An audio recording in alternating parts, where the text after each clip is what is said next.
Hi everybody, welcome back to the vlog. So I didn't upload anything last week.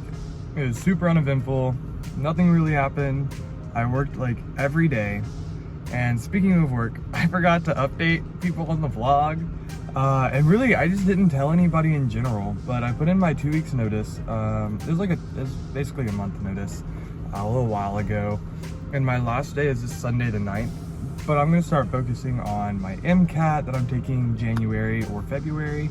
But yeah, I'm going to be filming a lot of that MCAT process, and there'll be a lot of little tweaks and turns that happen during the fall semester that you just see all the spiral I typically go through.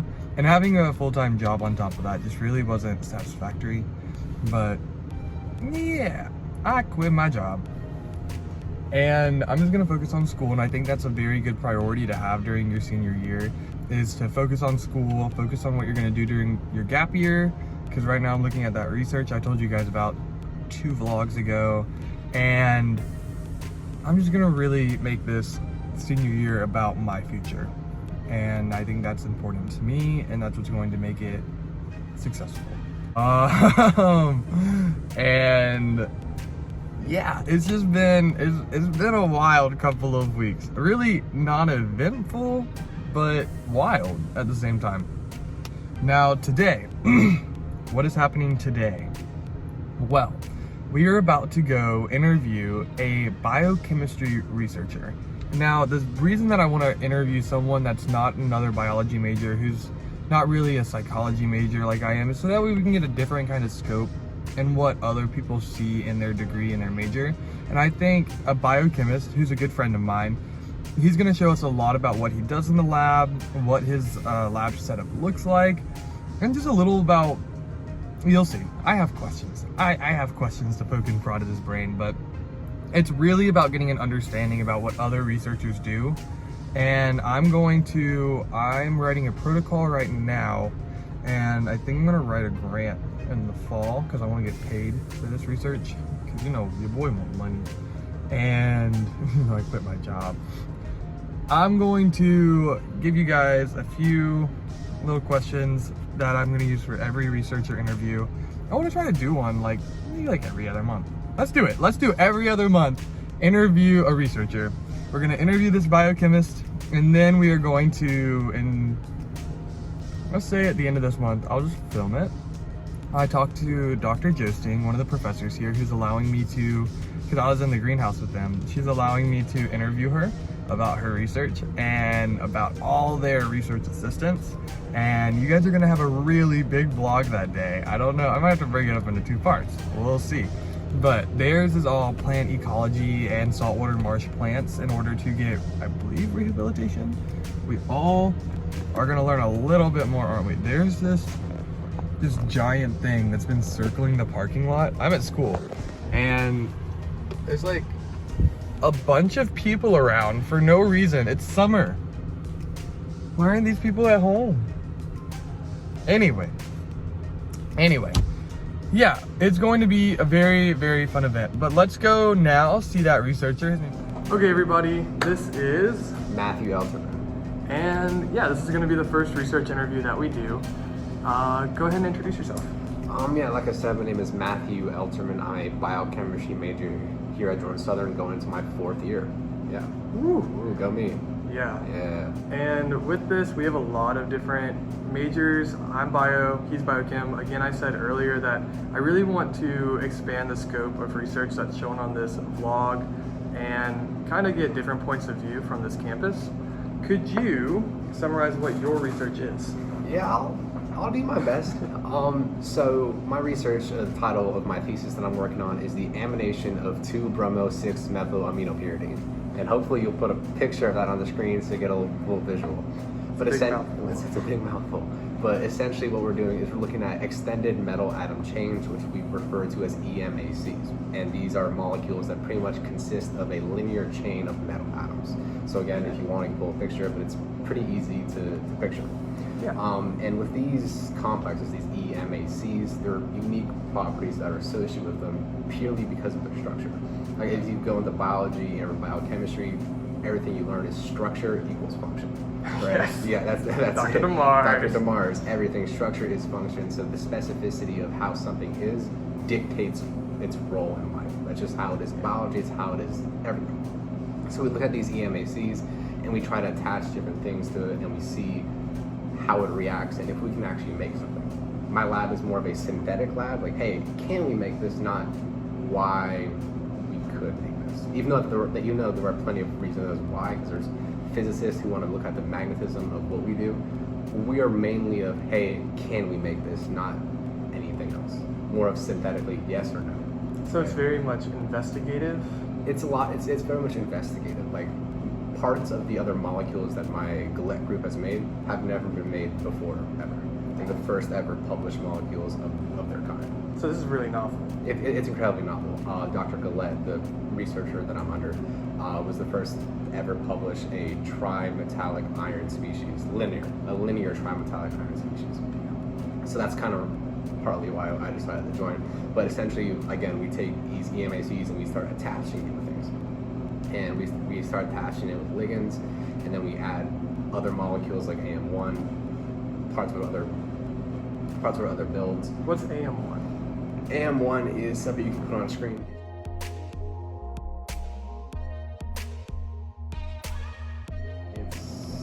It's just another molecule. Donor it's arm. A donor arm. So we Got take. it. Yeah, we do a 3-step process Okay. to actually get there, and I can share all these with you. Yeah. But essentially, we take one molecule, create into another to create a big ligand. We take that ligand, transform it even more, and then add AM1 onto it. Got it. And then we're just making this big complex so that in the future we can add metals to it and research its properties. So, and yeah, we're pretty much just trying to stabilize everything because, like I said, the group I'm a part of was the first ever group to create a tri-iron linear multi-metallic species, and it's very reactive. The reason why it's the first ever is because it's really hard to work with. And so my goal, and the entire goal of my research project, is to make it more stable so we can perform more tests and be able to find more information about it. Continue adding. Continue adding to it to make it more stable, to make sure everything, because it's reactive. Everything's done in a glove box, everything's done under atmosphere, which means it cannot touch the air. Otherwise it'll, I don't want to say deconstruct, but it'll degrade, and we can't get any useful information out of it. So if we make it more stable, if all the ligands are more energetically or thermodynamically placed. So when you're making, I'm sorry. No, you're fine, yeah. When you're doing this lab, how long do you typically spend in the hood, or how long does it take to typically just add one part of the species? Funny enough, like I said, it's done under argon, under atmosphere, which means it's under glove box. So Yeah. if you ever seen those scientific movies where someone's sticking their hands in a big box, and gloves is what it is.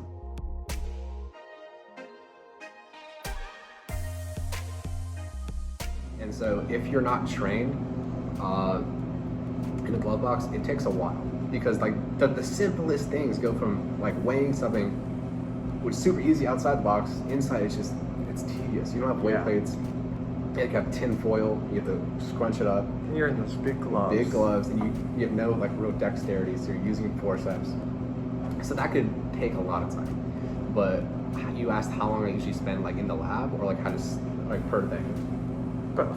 Yeah, let's go with In both. the lab, last semester it was probably it wasn't a lot. It was like 15, 18 hours a week, something like that. And you have, I see some reagents. We're looking at a screen right now. Just kind of his overall thesis, yes. And yeah, typically I see that you have, is it DPA and SAP? Yeah, so I have DPA, which is dipyrimidine, and silylamynopyridine, which are pretty much two ligands, right?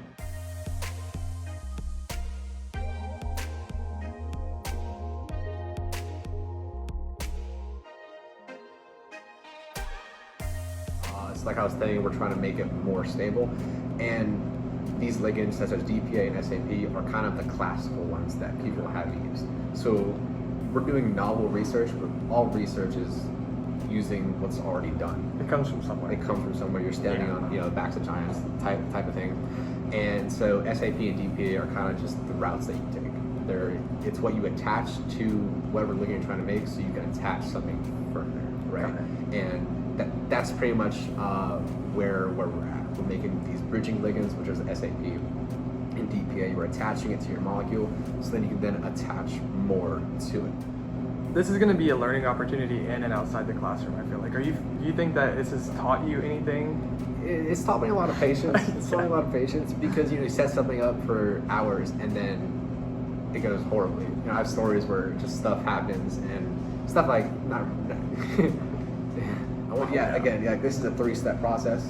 I could show you the reaction on the screen if you really wanted to, but it's a lot. It's a lot. 3-step process, and every step probably takes a couple days because you have to make this into that, which makes this, and you have to transform that into something else, and then you have to transform that into one more thing, and then you have to attach it to something.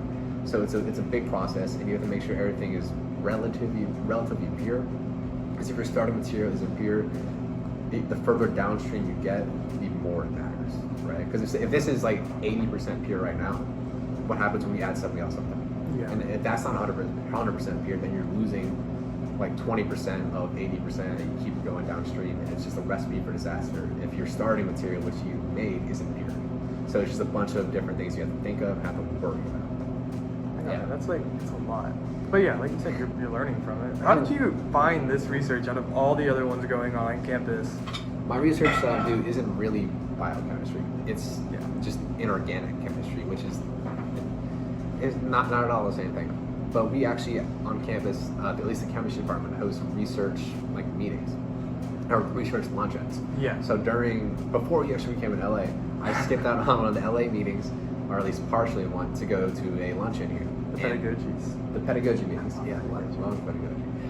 So I skipped out on half of that, and I went to this luncheon. They had free food, like a whole buffet, like Cokes, Sprites, cookies, sandwiches, everything. The works. We played a game, all the professors, and then Dr. Glett came up there and he's like, I need people, because all his people graduated and moved on, and he gave a presentation of what he does, and I was interested because it sounds very sci-fi. He's told himself. He definitely did, because it's you're building stuff. You have to build stuff. He goes, yeah. Well, I don't want to brag or anything, but yeah, it does. It's the first ever compound of its kind. Yeah, not everything is as it seems, but it's tedious. It's fun. Science isn't what it looks like in the movies, where you bunch of stuff on a kitchen table. Unless you want it to be, but don't try that at home. Yeah, hey, I'm not responsible for anything anybody does. Nope. So, but yeah. Disclaimer. But yeah, that's pretty much how it happened. I was just talking to Dr. Glad afterwards, and he was like, yeah, I need people. And he showed up, and I started doing research for him probably the next couple of weeks. That is awesome. It is. I got really lucky. He's a great dude. Unfortunately, He's nice. Yeah, unfortunately, he left to do different things at Furman. So, what is next for you? Do you want, what is your next goal? I know you're leaving this research and taking something out of it. Are you going to publish? Do you want to continue research in the future, or is this like it for you? Well, hopefully down the line we get to publish something. Yeah. I am kind of like the intermediary step for that. Like my entire research is to make it more robust. What comes next is actually adding more things onto there to make it a novel compound, to make it something that people actually want to look at. So I'm not sure I'll be directly a part of that because he is at Furman now, which is a couple hours away. So I don't think that I will necessarily be hands-on with that, but hopefully I can contribute in some way. As far as research goes, research is cool and all.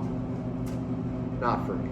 Not for you? It's great. It's honestly, I've learned a lot from it, and I would not mind getting on another research project any day because it's valuable stuff. Someone has to do it, and it can provide immense benefit to society. I'm not saying that's what mine's doing, but there's plenty of research that out there. Could. It could. You never know. You never know. Sometimes you need synthetic polymers. Sometimes you need that, even though that's not what I'm doing. I know. Okay. I know what it was called. Yeah, but research is incredibly important, right? Whether it's cancer research, medicine research, or studies, it's incredibly important, and it's something I would like to be a part of. But it's not something I want to make a career out of. I don't want to research the rest of my life unless I find something that I'm just infatuated with. And I don't think that's going to happen in the chemistry world. I think in my opinion, it always depends on who your mentor is and what ideas, no, not even what ideas, how they bring their ideas to life. Yeah. Because if they're not passionate about it, then how are you going to get passionate about it? Oh no, yeah, That's definitely true. Luckily, I had a great mentor, Dr. Gillette. Very passionate. He's great. He's awesome. Very passionate, very smart, very good at what he does. Good teacher. Yeah, he's a great teacher. Yeah. And he's never afraid of explaining something, no matter how long it takes. And he was great. It's just inorganic chemistry. I knew going into it, inorganic chemistry wasn't going to be what I wanted to do the rest of my life. But I gained a lot out of it. There's a lot of different things that you're not going to see in organic or Gen Chem 1, Gen Chem 2. There's a lot of things that I was exposed to that are great. They're not practical unless you go further up in chemistry. So that's something I appreciate definitely. All right. Yeah. Thank you for being a part of this. I really enjoyed our time together. Yeah. Thank you guys for checking out.